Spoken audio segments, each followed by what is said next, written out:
Hello everyone. आज की इस वीडियो में हम बात करेंगे कि क्रिमिनल केस की प्रोसीडिंग किस तरह से होती है, कैसे एक क्रिमिनल केस पर पुलिस और कोर्ट इस पर कार्रवाई करता है। ये सारा कुछ इस वीडियो में हम बात करेंगे। तो सबसे पहले हम बात कर लेते हैं क्रिमिनल केस की। क्रिमिनल केस उन केसों को कहा जाता है जिनमें एक्यूज पर्सन को पनिशमेंट मिलती है, सज़ा मिलती है। उन केसों को क्रिमिनल केस कहा जाता है। एग्जाम्पल के तौर पे कि जो भी थाने में दर्ज एफआईआर होती हैं, एनसीआर होती हैं, सारे क्रिमिनल केस कहे जाते हैं। जितनी भी जो भी आप रिपोर्ट दर्ज कराने के लिए जा रहे हैं, आपकी रिपोर्ट एनसीआर के रूप में लिखी जा रही है, एफआईआर के रूप में लिखी जा रही है, वो क्रिमिनल केस है। क्रिमिनल केस दो तरीके से किया जा सकता है। पहला तरीका तो ये है कि आप किसी भी थाने में रिपोर्ट दर्ज करा कर के क्रिमिनल कंप्लेंट केस कर सकते हैं। दूसरा तरीका ये है कि आप कोर्ट के द्वारा क्रिमिनल कंप्लेंट केस कर सकते हैं। यहाँ पर जो कोर्ट से केस होते हैं कुछ सिविल नेचर के होते हैं, प्रॉपर्टी से रिलेटेड है, भरण पोषण से रिलेटेड है, फैमिली मैटर हैं, जैसे कि डाइवोर्स का केस है, मेंटेनेंस का केस है।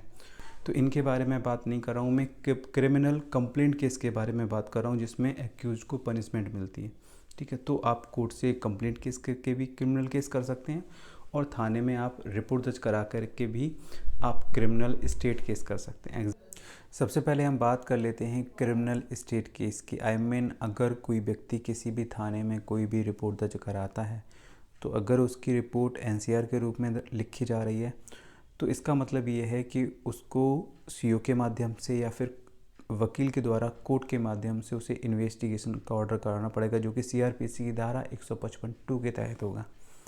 पहली बात, अगर आपकी रिपोर्ट थाने में एफआईआर के रूप में लिखी जा रही है, तो पुलिस उस पर, जो भी विवेचक है, उस पर स्वतः ही इन्वेस्टिगेशन करना शुरू कर देगा। ठीक है, उस पर किसी भी प्रकार के ऑर्डर की ज़रूरत नहीं है। आपने रिपोर्ट दर्ज कराई, एफआईआर के रूप में दर्ज हो रही है, तो पुलिस ऑटोमेटिकली उस पर इन्वेस्टिगेशन करना शुरू कर देती है। यहाँ पर एक समझने वाली बात यह है कि जो आप रिपोर्ट दर्ज कराने के लिए जाते हैं, वो रिपोर्ट चढ़ती है किस पर? जीडी पर, जनरल डायरी पर। ठीक है, तो जैसा कि तैसी आप जनरल डायरी पे चढ़ जाएगी, उसके बाद जो भी इन्वेस्टिगेशन होगा तो उसकी रिपोर्ट लगती है। जैसे कि मान लीजिए कि आज की जो भी तारीख है, तो वो आज की डेट लिखेंगे। अगर वो आज इन्वेस्टिगेशन के लिए जा रहे हैं तो जिस टाइम पे जा रहे हैं वो टाइम लिखेंगे। ठीक है, और इन्वेस्टिगेशन करने के बाद लौट के आएंगे तो वो भी टाइम लिखेंगे कि हमने इन्वेस्टिगेशन किया। और उसके बाद जो भी उनको एविडेंस वगैरह जो भी मिल रहे हैं, जैसे कि उन्होंने गवाहों के बयान लिए, जो भी साक्ष्य मिले, जो भी उनको एविडेंस मिला, उसके लिए वो एक केस डायरी अलग बनाते हैं। ठीक है, हर केस की केस डायरी अलग होती है। तो ऐसे ही उस केस की केस डायरी बनेगी जिसमें वो लिखेंगे कि हम इस टाइम पे गए और इस टाइम पे हम वापस लौटे और हमको ये एविडेंस मिला, और साथ में जो भी उनको एविडेंस मिलेगा वो साथ में उसके लगा देते हैं। जैसे कि किसी का बयान लिया या फिर कोई भी लेटर या फिर कोई भी सुराग मिला, उससे संबंधित जो भी दस्तावेज मिले, जो भी उससे रिलेटेड हैं, सबूत के तौर पे एविडेंस हैं, तो उनको वो साथ में लगा दिया जाता है। इस तरह से जिस दिन भी वो जाएंगे, वो सारी रिकॉर्डिंग है वो जीडी पर चढ़ेगी, और जिस दिन उनको क्या क्या मिल रहा है वो सारा कुछ केस डायरी पे चढ़ेगा, और वो जो भी दस्तावेज हैं, जो एविडेंस है, वो उसके साथ में लगा दिया जाएगा। तो इस तरह से एक रिपोर्ट तैयार होती है। ठीक है, जब ये सारी इन्वेस्टिगेशन अपनी कंप्लीट कर लेते हैं और जब सारी जांच कंप्लीट हो जाती है, तो पुलिस अपनी एक फ़ाइनल रिपोर्ट तैयार करती है।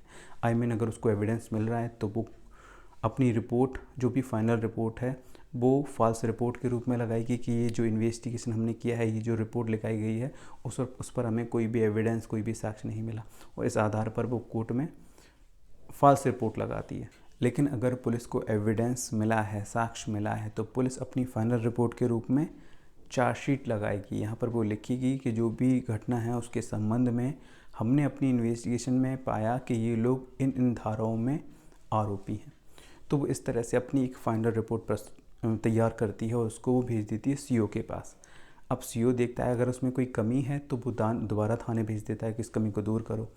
अगर सारा कुछ सही है या फिर जो भी रिपोर्ट सीओ के पास आई है उसमें कोई कमी नहीं, तो सीओ उसको भेज देता है कोर्ट में।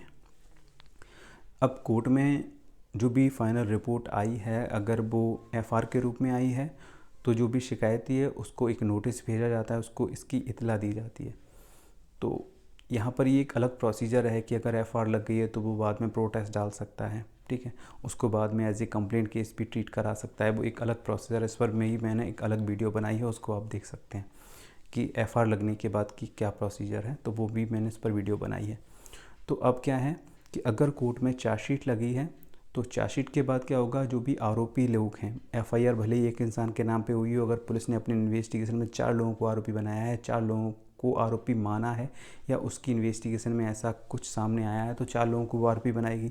और यहाँ पर क्या है कि 4 लोगों के खिलाफ वो कोर्ट सम्मन जारी करेगा। यहाँ पर एक बात समझ लीजिए कि अगर चार्जशीट कोर्ट में लग चुकी है, अगर फाइनल रिपोर्ट कोर्ट में लग चुकी है, तो पुलिस का रोल इस केस से ख़त्म हो जाता है। अगर कोई पक्ष पुलिस से मिलता है जाता है तो उसका कोई मतलब नहीं है, क्योंकि फाइनल रिपोर्ट कोर्ट में लग चुकी है। अगर आपको कुछ कहना भी है, कहना भी है, तो वो सारा कुछ कोर्ट से होगा। अब सम्मन जाएंगे एक्यूज्ड पर्सन को, जितने भी एक्यूज्ड हैं। एक्यूज्ड पर्सन अगर सम्मन डिले करता है तो जब तक उसको रिसीव नहीं हो जाते तब तक सम्मन जाते हैं। ज़्यादा डिले करता है, अगर कोर्ट को ऐसा लग रहा है कि ये खुद मक्कारी दे रहा है, जानबूझ के रिसीव नहीं कर रहा है, या रिसीव कर लेगा तो कोर्ट आएगा और अपनी ज़मानत कराएगा। अगर रिसीव नहीं कर रहा है तो कोर्ट उसके लिए वारंट जारी करेगा। वारंट भी रिसीव नहीं कर रहा है तो गिरफ्तारी वारंट जारी हो जाएंगे। तो उस मामले में पुलिस जहाँ पर भी उसको देखेगी, मौका मिलेगा तो पुलिस को गिरफ्तार करके कोर्ट में प्रस्तुत करेगी और अपनी वो ज़मानत कराएगा, या फिर वो जेल जाएगा। बाद में भी वो ज़मानत करा सकता है, वो एक अलग प्रोसीजर है। तो अगर उसने ज़मानत करा ली है तो उसके बाद कोर्ट में चार्ज बनेगा, ठीक है। सारे आरोपी लोग आएंगे और उन पे आरोप तय किया जाएगा, जिसे हम चार्ज फ्रेम भी बोलते हैं। तो चार्ज बनेगा। चार्ज बनने के बाद फिर प्रोसिक्यूशन एविडेंस की स्टेज पे फाइल जाएगी। यहाँ पर क्या है कि जो भी गवाह हैं उनके बयान होंगे कोर्ट में, ठीक है। जो भी एविडेंस मिले हैं वो प्रस्तुत होंगे कोर्ट में, ठीक है, प्रोसिक्यूशन की तरफ से, यानी कि जो भी वादी पक्ष है, जो भी शिकायती है, उसकी तरफ से कोर्ट में गवाह प्रस्तुत होंगे। उसके बाद एक्यूज पर्सन का कोर्ट में 313 का बयान होता है। उनसे कहा जाता है कि इस संबंध में आप क्या सफाई देना चाहते हैं। अगर वो अपना जुर्म कबूल करते हैं तो ठीक है, उनको फाइल को जजमेंट में लगा दिया जाता है। अगर वो अपना जुर्म स्वीकार नहीं करते तो उसके बाद फाइल आर्गूमेंट में जा सकती है, या फिर वो ये कह सकते हैं कि हम अपने संबंध में, अपने बचाव में कोर्ट में एविडेंस प्रस्तुत करना चाहते हैं, तो उस मामले में फ़ाइल को डिफेंस एविडेंस में लगा दिया जाता है। तो अगर फाइल आर्गूमेंट में जा रही है तो उसके बाद फाइनल आर्गूमेंट, उसके बाद जजमेंट। एक तरीका ये है। दूसरा तरीका ये है कि अगर वो डिफेंस एविडेंस में फ़ाइल जा रही है तो उसके बाद क्या होता है कि डिफेंस एविडेंस में तो एग्जामिनेशन चीफ होता है, जितनी भी उसकी तरफ से, बचाव पक्ष की तरफ से, एक्यूज़ की तरफ से जितने भी गवाह लग रहे हैं वो बताते हैं कि नहीं ये उस मामले में इन्वॉल्व नहीं था, या ये वहाँ नहीं था। तो इस तरह की वो गवाही देते हैं। तो उसको चैलेंज करने के लिए जो वादी पक्ष का जो वकील है वो क्रॉस एग्जामिनेशन करता है, और उसके बाद अगर उसमें कोई कमी रह जाती है तो री एग्जामिनेशन भी हो सकता है। उसके बाद आर्गूमेंट होता है, आर्गूमेंट के बाद फिर जजमेंट होता है। तो ये एक तरीका है, सिस्टमैटिक तरीका मैंने आपको बताया है कि इस तरह से कोर्ट में कार्रवाई होती है। अब इसका मतलब ये नहीं है कि जितनी जल्दी मैंने आपको बताने की कोशिश की है, समझाने की कोशिश की है, बिल्कुल वैसे ही इतनी जल्दी हो जाएगा, ऐसा नहीं है। ये बिल्कुल वैसे ही है कि अगर आपने आज आपको सम्मन गया, आप 2-4 महीने में आ रहे हो, अगली तारीख तक आ रहे हो, तो आपने किसी भी तरह से कोर्ट में अपनी ज़मानत करा ली, तो उसके बाद 4-6-10 तारीखें तो ऐसे निकल जाएंगी, 2-4 महीने, तब जा कर के चार्ज फ्रेम होगा। उसके बाद उसके बाद जो प्रोसिक्यूशन एविडेंस की स्टेज आती है उसमें भी लगभग 4-6-10 तारीखें निकल जाती हैं। 1-1.5 साल ऐसे ही निकल जाता है प्रोसिक्यूशन एविडेंस तक फाइल पहुंचने के लिए। जब एविडेंस क्लोज हो जाएगा तो उसके बाद 313 का बयान होता है, तो उसमें भी फिर 2-4 तारीखें निकल जाती हैं। उसके बाद मतलब कि ये जो प्रोसीडिंग है ये ऐसा नहीं है कि हर तारीख पर सिस्टमेटिक तरीके से काम होता है। कभी जज नहीं है, कभी गवाह नहीं आया, कभी हड़ताल हो गई, कभी कंडोलेंस हो गई, कभी एडवर्स हो गई। तो इस तरह से देखा जाए तो मतलब कि दिन देरी होती है। 6 महीने का काम, वैसे तो अगर सही तरीके से प्रोसीडिंग हो तो 1 से 1.5 साल के अंदर किस तरह के केस सॉल्व हो जाने चाहिए, क्योंकि इतना ज़्यादा लोड है और इस तरह की समस्याएं आती रहती हैं, हड़ताल, छुट्टी वगैरह वगैरह। तो इस तरह के केस की जो प्रोसीडिंग होती है वो 4 साल, 3 साल, 2 साल एक लंबी खिंचती है। तो इस चीज़ को आपको समझना पड़ेगा। आप ये नहीं कह सकते कि सर ने तो बताया था कि इस तरह से हाल हो जाएगा, तो हाल कुछ भी नहीं होता है।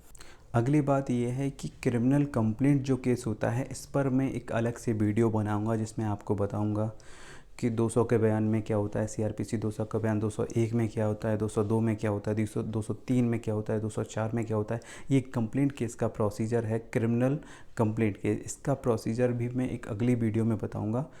तो I hope you like this video. अगर फिर भी कोई कन्फ्यूज़न हो तो आप मुझे कमेंट बॉक्स में लिख सकते हैं। अगर वीडियो पसंद आया हो तो वीडियो को लाइक कीजिए। अगर आपने अभी तक हमारे चैनल को सब्सक्राइब नहीं किया है तो चैनल को सब्सक्राइब कर लीजिए। उसके बाद बेल आइकन को भी प्रेस कर दीजिएगा ताकि हमारे द्वारा अपलोड की हुई वीडियो की नोटिफिकेशन आपको मिल सके। तो चलिए मिलता हूँ एक नई वीडियो के साथ, तब तक के लिए जय हिंद।